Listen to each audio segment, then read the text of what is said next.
এই যে অফিস দেখতেছেন, অফিসগুলা এখানে কিন্তু এখন সবাই অফিস করতেছে। এই যে গাড়িগুলো আছে না, গাড়িগুলা এই যে গাড়িগুলো দেখতেছেন না, এই গাড়িগুলো কিন্তু সবাই পার্কিং করে গাড়ি করতেছে।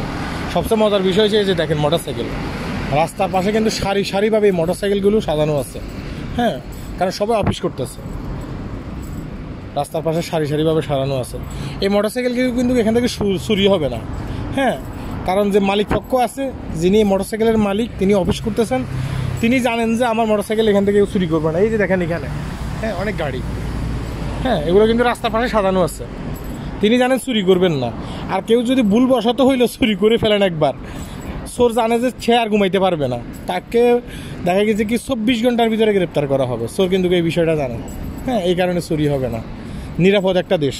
হ্যাঁ, তো আমাদের বাংলাদেশে আমরা প্রচণ্ড অনেক ভিডিওর ভিতরে দেখি যে মোটরসাইকেল চুরি করা হয়, গাড়ি চুরি করা হয়, লক ভেঙে নিয়ে যাওয়া হয়।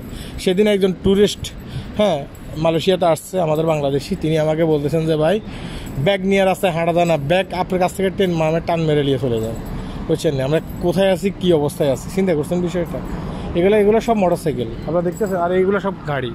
হ্যাঁ দেখতেছেন, এগুলো সব হচ্ছে গাড়ি, আর এগুলো হচ্ছে যে মোটরসাইকেল। হ্যাঁ, এটা হচ্ছে যে একটা আমাদের বাংলাদেশে যে মতিঝিল আছে না, মতিঝিলের মতো আর কি।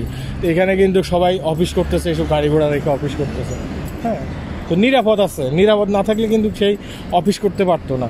নিরাপদ না থাকলে তার মোটরসাইকেলটাকে ঠিক এভাবে রেখে সে রাস্তায় সে কিন্তু অফিসে চলে যেতে পারতো না একবার যদি চুরি হয়। হ্যাঁ, বিশাল বড় বড় গাড়ি দেখতেছেন, আমাকে কিন্তু রাস্তা ফেরোতে হবে। হ্যাঁ, আচ্ছা আমি রাস্তা পার হচ্ছি, দেখছেন মোটরসাইকেল, সব জায়গায় মোটরসাইকেল, সব জায়গায় মোটরসাইকেল। তো এটা হচ্ছে নিরাপদ একটা দেশ। হ্যাঁ, আমার দেশটাও যেন এভাবে নিরাপদ হয়, আল্লাহর কাছে সে কামনাই করি।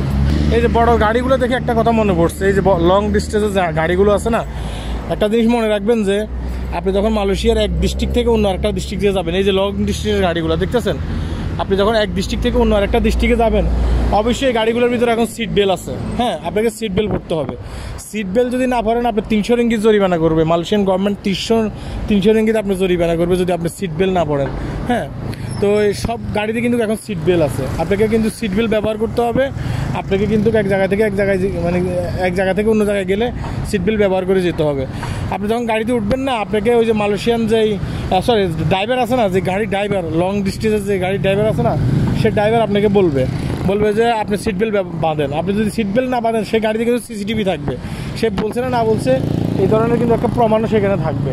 তো আপনি যদি সিট বেল্ট না বাঁধেন তাহলে আপনি 300 রিঙ্গিত জরিমানা। আর ড্রাইভার যদি আপনাকে সতর্ক না করে তাহলে সে ড্রাইভারের কিন্তু 300 রিঙ্গিত জরিমানা করবে। ইদানিং কিন্তু অনেক জরিমানার বিষয়টা কিন্তু আসতেছে মালয়েশিয়ান পত্রিকাতে।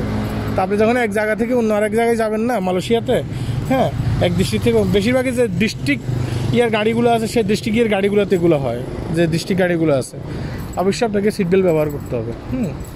সবাই ভালো থাকবেন, ভিডিওটি শেয়ার করবেন। আল্লাহ হাফেজ।